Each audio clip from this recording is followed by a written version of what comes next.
फल प्राप्त होता है। तो आप जानिए कितना अधिक पुण्यकारी महीना है, और ये पुण्यकारी महीना बस अब आने ही वाला है। कार्तिक का महीना आश्विन पूर्णिमा से प्रारंभ हो जाता है। मतलब कार्तिक का स्नान आश्विन पूर्णिमा से किया जाता है। तो इस बार हम 7 अक्टूबर से कार्तिक का स्नान प्रारंभ करेंगे और 5 नवंबर बुधवार यानी कार्तिक पूर्णिमा पर व्रत का उद्यापन किया जाता है। यहां पर आप कहीं कहीं पर कैलेंडर में देखेंगे तो आपको 8 अक्टूबर से कार्तिक का स्नान प्रारंभ दिखाएगा, क्योंकि 8 अक्टूबर को प्रतिपदा तिथि सूर्योदय में, लेकिन कार्तिक का स्नान आश्विन पूर्णिमा से ही प्रारंभ किया जाता है।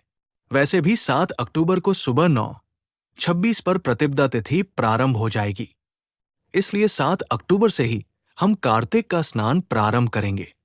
कार्तिक के पूरे महीने में सुबह सवेरे जल्दी उठकर स्नान करके भगवान की पूजा करनी चाहिए और तुलसी देवी की सेवा करनी चाहिए। जितना अधिक हो सके अपनी शक्ति सामर्थ्य के अनुसार मंत्र जाप और दान करना चाहिए। कार्तिक महात्म्य भगवान विष्णु की, भगवान कृष्ण की, तुलसी देवी की, भगवान यमराज की, अन्य सभी भगवानों की सबकी कथाएं सुननी चाहिए। कार्तिक महीने को लेकर भक्तों के मन में बहुत सारे प्रश्न होते हैं, जैसे कि कार्तिक महीने के पूरे महीने के व्रत करने हो तो कैसे करें, इस महीने में क्या क्या करना चाहिए, क्या क्या नियम होते हैं, पूजा किस समय करनी चाहिए, पूजा विधि क्या होती है, तुलसी जी का पूजन किस प्रकार से करें, तुलसी जी का पूजन किस समय पर करें, सुबह में करें या शाम में करें, किन किन विधियों से, किन किन मंत्रों का हमें जाप करना चाहिए, ऐसे बहुत सारे प्रश्न होते हैं। चलिए एक एक करके सबका उत्तर जानते हैं, क्योंकि कार्तिक का महीना बहुत अधिक पुण्यकारी होता है और इस महीने का स्नान सबको करना चाहिए।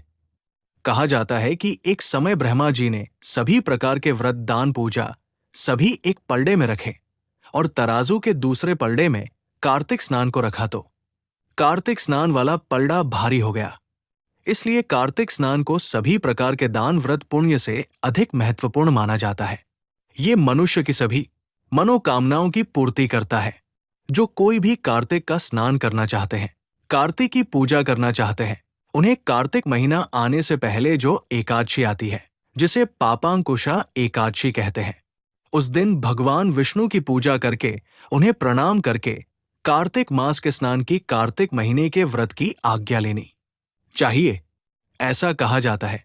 इस प्रकार भगवान से आज्ञा लेने से भगवान प्रसन्न हो जाते हैं और अपने भक्तों पर कृपा करते हैं। उन्हें वो आत्मिक बल प्रदान करते हैं जिससे कि उनके सारे नियम पूरे हो। वैसे तो कार्तिक का स्नान गंगा जी के तट पर या पवित्र नदी के तट पर करें तो बहुत शुभ माना जाता है, लेकिन यदि पूरे महीने कहीं नदी तट पर रहना संभव ना हो तो आप घर में भी कार्तिक का स्नान कर सकते हैं। घर में आप जब सुबह सवेरे स्नान करें तो नहाने के पानी में गंगा जी का या किसी भी पवित्र नदी का जल मिला लें और उससे आप स्नान करें। ऐसा करने से आपको गंगा स्नान का फल प्राप्त होगा। अक्सर भक्तों का प्रश्न होता है कि कार्तिक का स्नान किस समय तक कर लेना चाहिए, मतलब हम सुबह सवेरे कितने बजे तक कार्तिक का स्नान करें जिससे कि हमें शुभ फल की प्राप्ति हो। तो देखिए, कहा जाता है कि ब्रह्मा मुहूर्त में किया गया कार्तिक स्नान सबसे शुभ होता है। और ब्रह्मा मुहूर्त का समय कब से होता है? सुबह लगभग 4:30 बजे से 5:30 बजे तक। इस समय के बीच में अगर आप कार्तिक स्नान करते हैं तो बहुत ही शुभ है। लेकिन हाँ, कार्तिक स्नान से मतलब केवल नहाना नहीं होता। ऐसा नहीं कि 4:30 बजे से 5:30 बजे के बीच में आप नहा लिए तो कार्तिक स्नान हो गया। नहा धोकर भगवान की पूजा करनी है, तुलसी देवी की पूजा करनी है, तुलसी जी में दीपदान करना है, भगवान सूर्यनारायण की पूजा करनी है, भगवान की कथा कहानियां सुननी है। इन सभी पूजा पाठ को कार्तिक स्नान कहा जाता है। ऐसा नहीं कि आप 4 से 5 के बीच में नहा लिए और बस आपका कार्तिक स्नान हो गया। आपने जो भी व्रत संकल्प लिए हैं वो आप पूरे करते हैं, भगवान की कथाओं का पाठ करते हैं, सुनते हैं, तो इसे कार्तिक स्नान कहा जाता है। ये सब काम आपको ब्रह्मा मुहूर्त में करने हैं। ब्रह्मा मुहूर्त के बारे में कहा जाता है कि ये समय इतना पवित्र, इतना शुभ होता है कि इस समय में आप जो भी पूजा पाठ या प्रार्थना करते हैं, वो पूजा पाठ प्रार्थना सीधे भगवान तक पहुंचती है और आपकी मनोकामनाओं की पूर्ति होती है।